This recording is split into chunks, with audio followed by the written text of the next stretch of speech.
اقرأ وربك الأكرم الذي علم بالقلم علم الإنسان ما لم يعلم. وقال النبي عليه الصلاة والسلام خير الناس من ينفع الناس. صدق رسول الله صلی اللہ علیہ وسلم. قابل احترام دوستوں اور بھائیوں،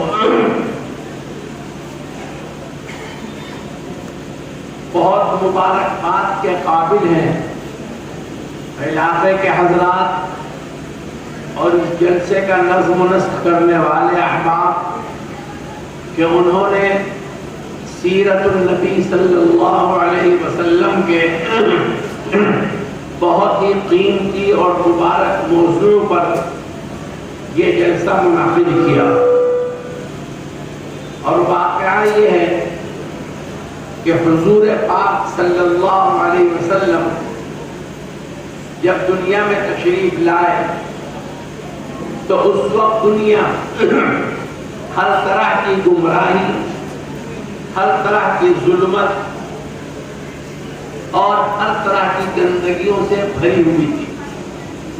آپ تو اللہ جل شانہ نے مخلوق کی ہدایت کے لیے بھیجا اور حالات کی اصلاح کرنے کے لیے بھیجا، اور دنیا میں جو بگاڑ اپنی آخری انتہا کو پہنچ گیا تھا اس کو سدھار دینے کے لیے بھیجا گیا. اور ایسی قیمتی دولت دے کر حضرت محمد صلی اللہ علیہ وسلم کو بھیجا گیا کہ اس نے تھوڑے ہی زمانے میں اپنے اپنے علاقوں کے اندر کایا پلٹ کی، اور جہاں جہاں بھی وہ نام، وہ محنت، وہ کلمہ، وہ دین، وہ ایمان پہنچا، وہاں وہاں تک لوگوں کے حالات سدھرتے چلے گئے اور لوگوں کے احوال بنتے چلے گئے. جتنے بگڑے ہوئے حالات تھے وہ سارے سدھرتے چلے گئے حضور پاک صلی اللہ علیہ وسلم کی اس الہی محنت کی برکت سے. تاریخ یہ بتاتی ہے کہ سیدنا موسیٰ، سیدنا عیسیٰ علیہ السلام اور حضور پاک علیہ السلام کے درمیان کم و بیش 500 برس کا زمانہ ہے. راستہ ہے 500 برس کا فرق ہے دونوں کے درمیان. اور اس 500 برس میں بے دینی، بے حیائی، بد اخلاقی، بد کرداری اور سماج کے اندر کا ظلم و زیادتی اتنا بڑھ چکا تھا، اتنا بڑھ چکا تھا کہ اس کا کوئی حساب کسی کے پاس نہیں تھا. جتنی چیز آج بھی ہمارے اور آپ کے معاشرے اور سماج میں برائی کی اور گندگی کی اور بے حیائی کی سمجھی جاتی ہے، وہ اس زمانے میں عزت کی، ناموری کی اور فخر کی چیزیں سمجھی جایا کرتی. ماحول اتنا بگڑ چکا تھا کہ 500 سال تک لوگوں کے دل گمراہی میں اور ظلمتوں میں ڈوب چکے تھے. لیکن اللہ جل شانہ نے حضرت محمد صلی اللہ علیہ وسلم کو جب بھیجا تو آپ نے دنیا میں آ کر نبوت ملنے کے بعد صرف 22 سال محنت کی. 40 سال کی عمر میں آپ کو نبوت دی گئی، نبی بنائے گئے، اور 62-63 سال کی عمر میں آپ کا وصال ہوا. تو درمیان میں 22-23 سال بچتے ہیں. لیکن یہ دین کی، ایمان کی پاور کی بات تھی اور اس کے اندر کی طاقت کی بات تھی کہ 500 سال کی ظلمتوں کو اور 500 سال کی بے حیائی اور بے شرمی کو حضرت محمد صلی اللہ علیہ وسلم کی محنت میں 22 سال کے اندر بدل کر رکھ دیا. 22 سال آپ کی محنت کے اور 500 سال محنت کو خراب کرنے کے تھے 22 سال کی مدت میں سارا ماحول اور سارا سماج بدلتا چلا گیا، درست ہوتا چلا گیا۔ یہ حضور پاک صلی اللہ علیہ وسلم کی دعوت کی محنت تھی اور آپ کے لازمِ ایمان کی مبارک محنت تھی۔ میرے دوستوں، میرے بزرگوں، جب حضرت محمد صلی اللہ علیہ وسلم کو دنیا میں اللہ نے نبی بنا کر بھیجا تو بہت سے رہنما اور رہبر اصول آپ کو دیے گئے اور زندگی بھر وحی کے ذریعے سے آپ پر اصول اور قوانین اور ضابطے آسمان سے اترتے رہے، اللہ تعالی حضرت جبرائیل کے ذریعے سے بھیجتے رہے۔ سارے اصول اور سارے ضابطوں اور سارے قاعدوں اور سارے قانون میں سب سے پہلا قانون اور سب سے پہلا قاعدہ اور ضابطہ جس کا اس زمانے میں پابند بنایا گیا ایمان والوں کو حضرت محمد صلی اللہ علیہ وسلم کے ذریعے، وہ تھا علم کا حاصل کرنا۔ چنانچہ سارے علماء جانتے ہیں اور خود قرآن پاک اس کی گواہی دے گا کہ سب سے پہلے حضرت محمد صلی اللہ علیہ وسلم پر آسمان سے جو حکم آیا ہے وہ اسی علم کے پڑھنے کا اور حاصل کرنے کا حکم آیا۔ اقرأ باسم ربک الذی خلق، اے نبی جی آپ علم حاصل کیجئے، آپ پڑھیے اس رب کے نام کے ساتھ جس نے آپ کو پیدا کیا۔ اقرأ باسم ربک الذی خلق، آپ علم حاصل کیجئے، آپ پڑھائی کیجئے، آپ تعلیم حاصل کیجئے اپنے اس رب کے نام کے ساتھ جس نے آپ کو پیدا کیا، بنایا اور ساری دنیا کا وہ بنانے والا ہے، پالنہار ہے۔ علماء نے اس آیت شریفہ کے تحت لکھا ہے کہ اس آیت شریفہ میں لفظ رب جو لائے ہیں اللہ تعالیٰ، اقرأ باسم ربک، لفظ رب جو لائے ہیں اللہ تعالیٰ خاص طور پر دنیا کو، دنیا والوں کو اور قیامت تک کے آنے والے انسانوں کو یہ بات بتائی جا رہی ہے لفظ رب لا کر کہ دیکھو سماج میں بھلائی بہترائی، انسانیت کی شرافت اور عزت، ماحول کا سدھار اس علم کے ذریعے سے ہوگا جو رب کے ساتھ جڑا ہوا ہے۔ جو رب کے ساتھ جڑا ہوا علم ہے اس علم کے ذریعے سے سماج میں سدھار آئے گا اور بگاڑ درست ہوگا۔ اگر کوئی دوسری چیز میدان میں لے کر آؤ گے اس سے سماج میں کوئی سدھار نہیں آئے گا۔ جب یہ رب لا کر اللہ نے بات کرتا ہے۔ میرے دوستوں، میرے بزرگوں، میرے عزیزوں، یہ ہے اسلام کی سب سے پہلی آیت شریفہ جو حضرت محمد صلی اللہ علیہ وسلم پر نازل ہوئی۔ اقرأ باسم ربک الذی خلق، خلق الانسان من علق، اور پھر اسی آیت شریفہ میں جا کر اللہ تعالیٰ نے علم کے ساتھ ساتھ قلم کو بھی جوڑ دیا۔ اقرأ وربک الاکرم الذی علم بالقلم، تو علم کو لائے پہلے جملے میں اور قلم کو لائے دوسرے جملے کے اندر، اشارہ کر دیا اس بات کی طرف کہ دنیا کے اندر کامیاب وہی ہے جس کے پاس یہ دو ہنر ہیں، ایک علم کا ہنر، ایک قلم کا ہنر۔ ایک علم کا ہنر، ایک قلم کا ہنر۔ جس آدمی کے پاس یہ دونوں ہنر ہیں یا ان دونوں میں سے ایک ہنر ہے وہی کامیاب ہوگا، وہی انسانوں کا بگاڑ دور کرے گا، وہی سماج کے اندر سدھار لائے گا، وہی لوگوں کے اخلاق درست کرے گا اور وہی انسانوں کا کیریکٹر ٹھیک کرے گا جس کے پاس یہ دو ہنر ہوں گے، علم کا ہنر اور قلم کا ہنر۔ علم قلم کے بغیر نہیں چلے گا اور قلم علم کے بغیر نہیں چلے گا۔ ایک ہی آیت میں دونوں جملے لا کر بتا دیا کہ علم کا اور قلم کا آپس میں جوڑ ہے۔ اگر صرف علم کو چلاتے رہو گے تو نہیں چل پائے گا، جب تک کہ اس کے ساتھ قلم کی طاقت نہ ہو. اور اگر خالی قلم تمہارے پاس ہے تو بھٹک جاؤ گے جب تک کہ علم کی طاقت تمہارے پاس ہو. تو آیت شریفہ میں علم کا اور قلم کا رشتہ جوڑ دیا گیا اور یہ بتلانے کے لیے کہ علم قلم کے ساتھ ہے اور قلم علم کے ساتھ.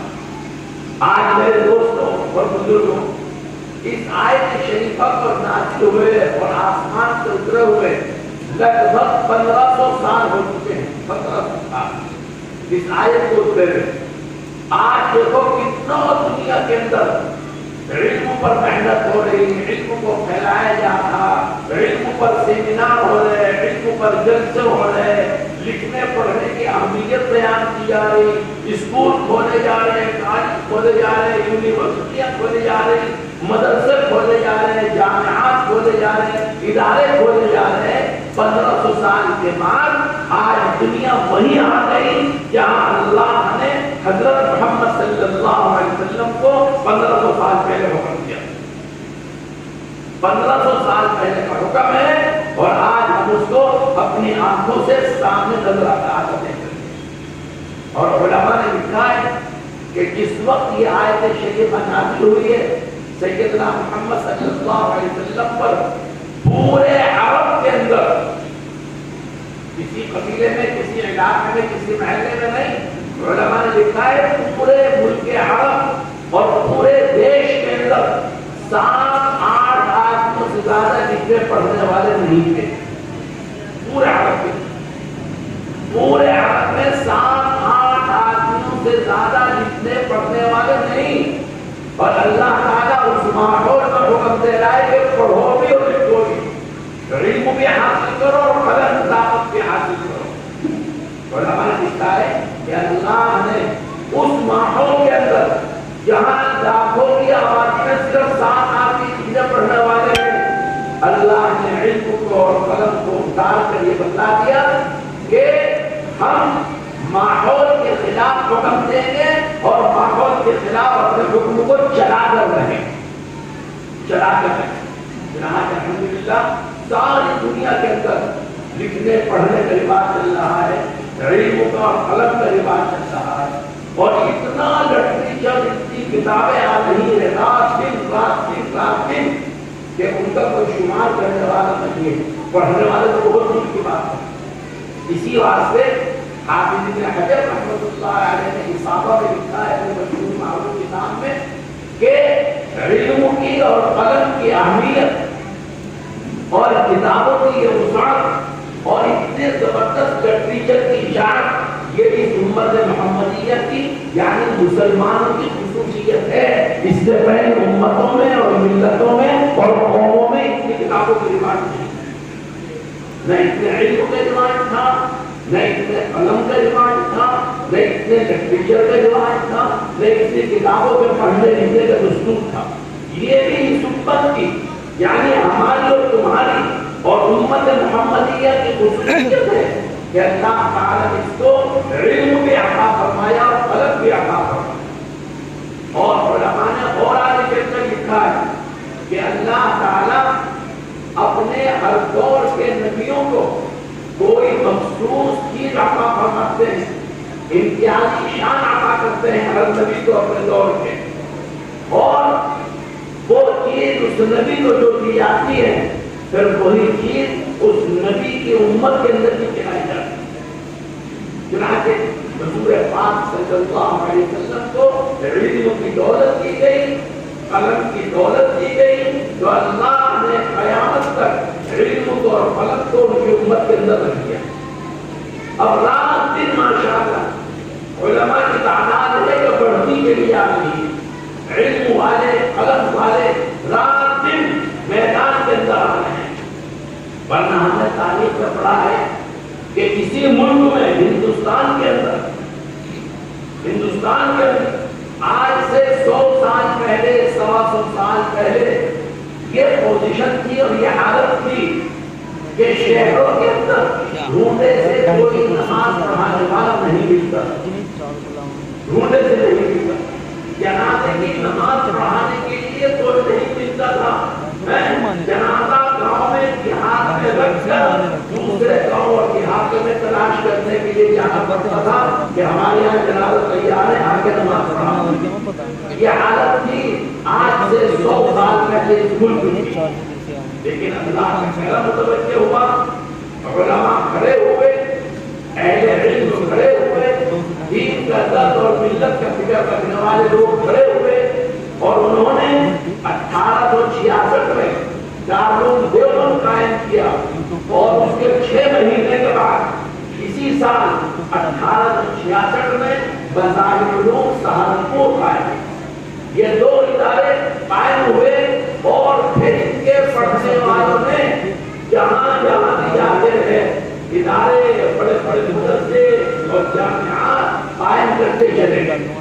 چنانچہ آج ساری دنیا کے اندر، چاہے امریکہ ہو، افریقہ ہو، انگلینڈ ہو، یورپ ہو، کوئی سبھی ملک ہو، ان ملکوں میں جتنے ادارے اور مدرسے اور جامعات ہیں اور جتنے پڑھانے والے ہیں، وہ سارے یہی 2 مدرسوں کے ملے ہیں. دیوبند کے پڑھنے ملیں گے، یہ سہارنپور کے پڑھنے ملیں گے. تو میرے دوستوں میں یہ ہے اس امت کی خصوصیت کہ اللہ نے اس کو علم بھی دیا اور قلم بھی دیا. اب مسئلہ یہ ہے کہ آج تک علم کی اور قلم کی شمع ہمارے بڑوں نے، ہمارے اکابر نے بجھنے نہیں دی. ایک چراغ سے دوسرا چراغ جلا، ایک شمع سے دوسری شمع روشن ہوئی، ایک لو سے دوسری لو بڑھائی دی گئی، اور علم کا تسلسل اور قلم کا تسلسل مسلسل چلا رہا ہے 1500 سال میں.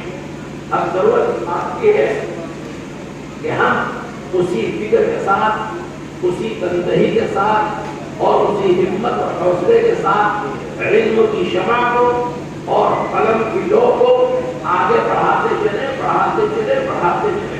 کیونکہ یہی چیز ایسی ہے، علم اور قلم، جو انسان کو انسان بننے میں فائدہ پہنچاتی ہے، جو انسانیت میں نکھار پیدا کرتی ہے، جو لوگوں کو آپس میں ایک دوسرے کو نفع پہنچانے پر مجبور کرتی ہے، لوگوں کو نفع پہنچانے پر، لوگوں کو راحتیں پہنچانے پر، لوگوں کو سہولتیں پہنچانے پر، لوگوں کو عزتیں دینے پر، لوگوں کی پریشانیاں دور کرنے پر، یہ علم ہی ہے کہ انسان کو مجبور کرتا ہے اور انسان کو بتاتا ہے. اب آپ سوچو کہ اگر علم نہیں ہے تو اس کو اپنے ماں اور باپ کا کوئی حق نہیں معلوم ہونے کا. اگر علم نہیں ہے تو اس کو اپنے پڑوسیوں کا، چاہے وہ مسلمان ہو چاہے غیر مسلم ہو، کوئی حق نہیں معلوم ہونے کا. اگر علم نہیں ہے تو طالب علم کو اپنے استاد کا کوئی حق نہیں معلوم ہونے کا. یہ علم ہی ہے جو انسان کو دوسروں کے حقوق بتاتا ہے. ماں کا حق کیسا، بھائی کا حق کیسا، بیوی کا حق کیسا، استاد کا حق کیسا، اور عام انسانوں کا حق کیسا، اور پڑوسیوں کا حق کیسا. حضور پاک صلی اللہ علیہ وسلم نے جگہ جگہ ان سب کے حقوق بتلائے، اور قرآن پاک نے ان سب کے حقوق بتلائے. پورا قرآن پاک انسانی حقوق سے بھرا ہوا ہے اور حقوق اللہ سے بھرا ہوا ہے کہ انسانوں پر اللہ کا حق یہ ہے کہ وہ اس کی عبادت کریں، اس کو مانیں، اس کی مانیں، اللہ کو مانیں اور اللہ کی مانیں. پورا قرآن پاک حق اللہ سے بھرا ہوا ہے، اور پورا قرآن پاک انسانوں کے حقوق سے بھرا ہوا ہے کہ لوگوں کو پہچانو، ان کا حق ادا کرو. تمہارے بڑے ہیں تو بڑے ہونے کے اعتبار سے حق ادا کرو، چھوٹے ہیں تو چھوٹے ہونے کے اعتبار سے حق ادا کرو. اگر علم ہمارے پاس ہے تو ہم ان سب کا حقوق ادا کر سکتے ہیں، اور اگر علم ہمارے پاس نہیں ہے تو ہم کسی کا بھی حق نہیں ادا کر سکتے. چنانچہ حدیث پاک میں کیا آیا؟ خیر الناس من ينفع الناس، لوگوں میں سب سے بہتر وہ ہے جو انسان کو نفع پہنچائے. اس حدیث میں حضور پاک صلی اللہ علیہ وسلم نے کسی خاص کو نہیں بیان کیا کہ مسلمان وہ ہے جو مسلمان کو نفع پہنچائے، بلکہ کیا کہا کہ انسان وہ ہے جو انسان کو نفع پہنچائے.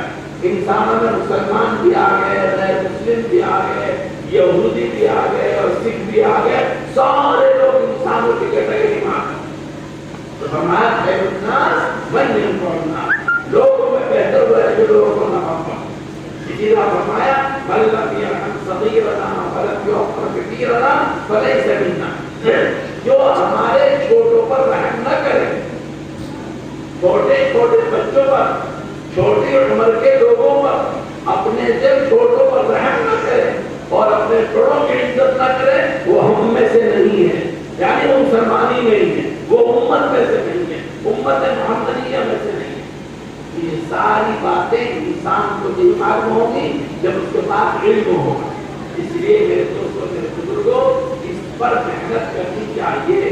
اس کو باقاعدہ ایک چیلنج کے طور پر قبول کرنا چاہیے کہ ہم جہاں بھی رہیں گے علم کو اور قلم کو مضبوطی کے ساتھ پکڑ کر رہیں گے، خود بھی تعلیم حاصل کریں گے، اپنے اولاد کو، اپنی نسلوں کو، اپنے بچوں کو بھی تعلیم دیں گے. انسانیت کی تعلیم، بھلائی کی تعلیم، شرافت کی تعلیم، عزت کی تعلیم، عظمت کی تعلیم، وہ ساری چیزیں ہم اپنے اولاد کو، اپنے نسلوں کو دیں گے. اللہ تعالی شانہ ہم سب کو قبول فرمائے. یہی سیرت محمدیہ کا پیغام، یہی ہے سیرت محمدیہ کا پیغام کہ انسان بھلا مانس بن کر رہے، جانور بن کر نہ رہے. جس کو جانور بن کر رہنا ہے وہ اللہ کی زمین چڑھ جائے، کہیں اور چڑھے. یہ اسلام کا پیغام ہے اور یہ انسانیت کی علامت ہے کہ اللہ کی دی ہوئی زمین پر اللہ کے بندوں کے ساتھ اچھا سلوک کرے، اچھا معاملہ کرے.